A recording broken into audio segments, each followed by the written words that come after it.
information about zombies, new confirmed weapons, game mode, and features, and social supply drops. So without further ado, let's jump into it.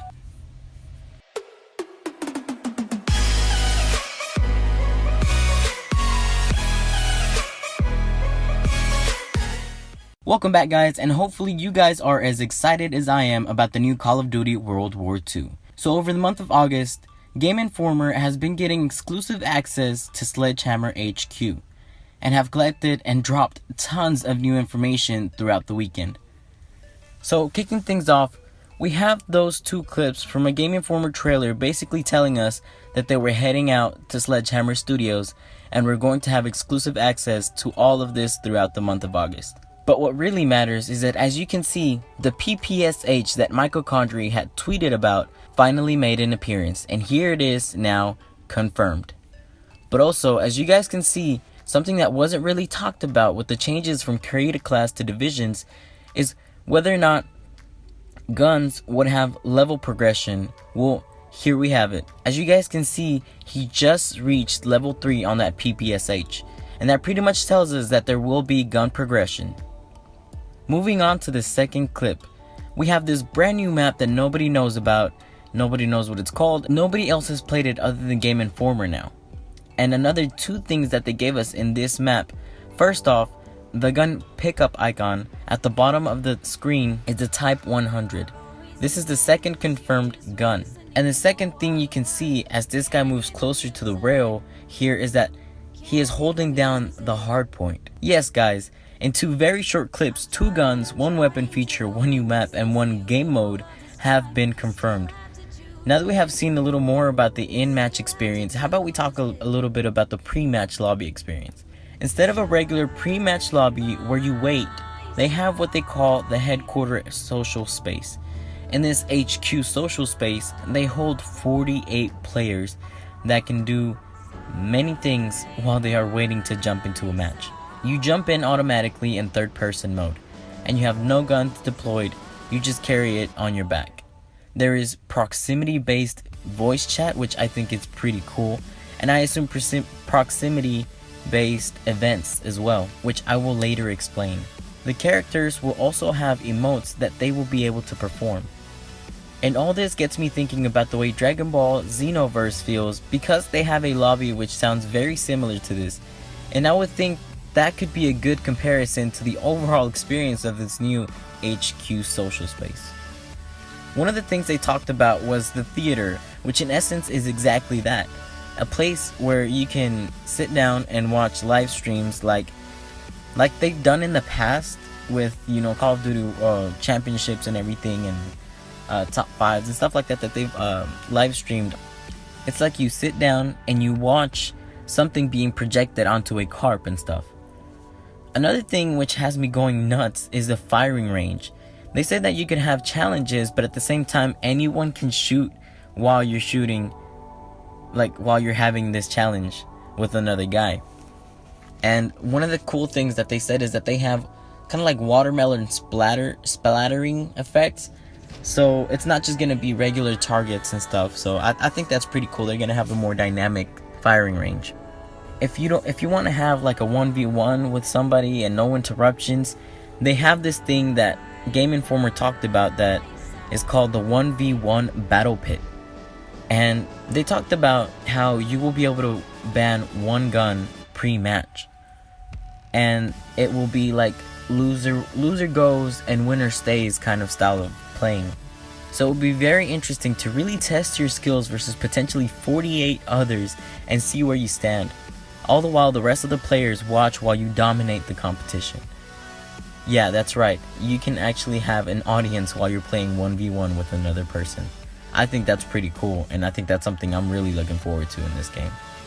They also mentioned what the studios are calling social score, and they still have not confirmed whether or not that will be the official name by the time the game releases. Nonetheless, it still sounds very interesting, with Sledgehammer developers mentioning they want this to be almost as important as a KD ratio can be. Building your social score will benefit more than anything in your loot crates. It gives you a better chance at awesome stuff. And the cool thing is that since it will be proximity based, people can watch others open crates, and if something cool comes out when the people are watching, they will receive something as well. Now, I don't know if it's going to be the same thing, same item that the person got from that crate, but I'm pretty sure it's going to be something a little worthwhile. So, other things that can build to social score are daily and weekly quests, and sometimes massive events that pretty much everybody can participate in. Finally, for this HQ bit, they said that prestiging will be something much more grand than it has been, other than just receiving the new prestige icon. You will have a grand ceremony almost so that people and friends can come and see you and also increase your social score.